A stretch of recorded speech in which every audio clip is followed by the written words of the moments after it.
Dans cette troisième vidéo consacrée à la piqûre automatique, nous allons voir comment réduire la largeur du contour de notre motif. Je vous rappelle que le logiciel PE Design en piqûre automatique considère que le contour du motif est un point de remplissage et non pas un point de pourtour.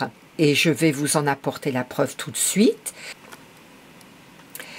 Je vais chercher mon outil de sélection et vous voyez qu'après avoir cliqué sur la couleur noire, eh bien apparaît ici le mode de remplissage. Et effectivement, c'est bien un point de remplissage et non pas un point de contour. Le pourtour d'un motif vous est proposé ici dans cette case. Pourquoi le logiciel nous propose le point de remplissage également pour le contour de notre motif? Eh bien parce que nous n'oublions pas que dans mon motif, il y a la ceinture et les chaussures qui sont en noir, en point de remplissage. Alors, je vais à nouveau agrandir le motif. Vous allez voir comment il est possible de réduire l'épaisseur du contour. Donc là, j'ai agrandi au maximum. Voilà. Je vais chercher ici mon outil de sélection. Je sélectionne donc la couleur noire, puis je vais chercher l'outil angle. Voilà. Alors, entre ce carré-ci et ce carré-là, vous voyez donc qu'il y a une épaisseur. Si par exemple, je tire ce carré noir, vous voyez que je tire un ensemble de points, donc un groupe de points.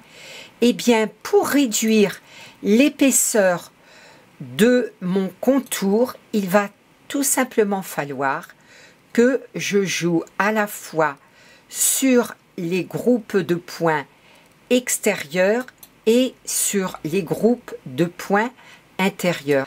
Alors, bien évidemment, si je fais cette manipulation-là, eh bien, mon point de remplissage correspondant à la portion du sac va dépasser. Je vais sélectionner la couleur du sac. Je vais retourner chercher l'outil angle. Voilà.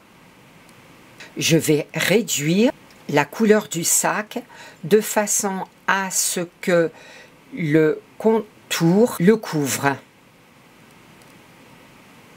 Alors, ici nous sommes sur l'intérieur du contour. Ici, nous serons sur l'extérieur du contour. Donc, voilà comment je vais travailler mon contour pour réduire l'épaisseur. Je vais faire la même chose ici sur l'intérieur du contour.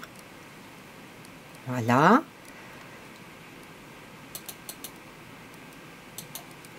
Vous voyez que ce contour est quand même un petit peu trop large, donc je le réduis.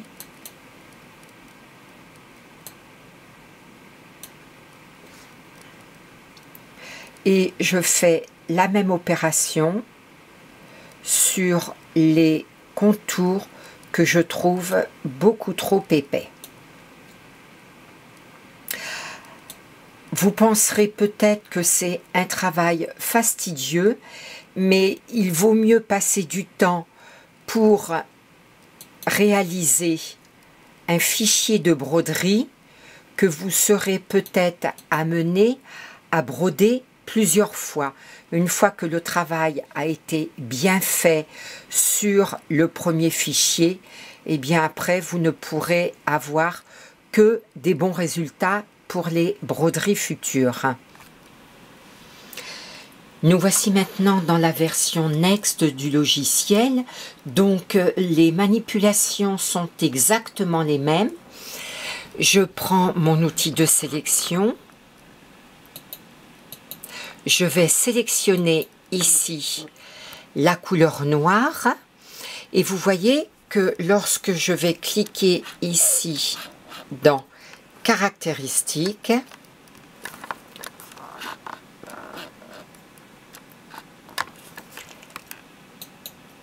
c'est bien le point de remplissage qui apparaît. Donc, dans la version Next, vous devez aller dans Caractéristiques, alors que dans la version 10, vous devez aller dans l'onglet Forme. Dans la prochaine vidéo, je vous montrerai comment réaliser le même fichier de broderie à partir de l'image du Père Noël, mais cette fois-ci avec les outils qui sont mis à disposition dans le logiciel.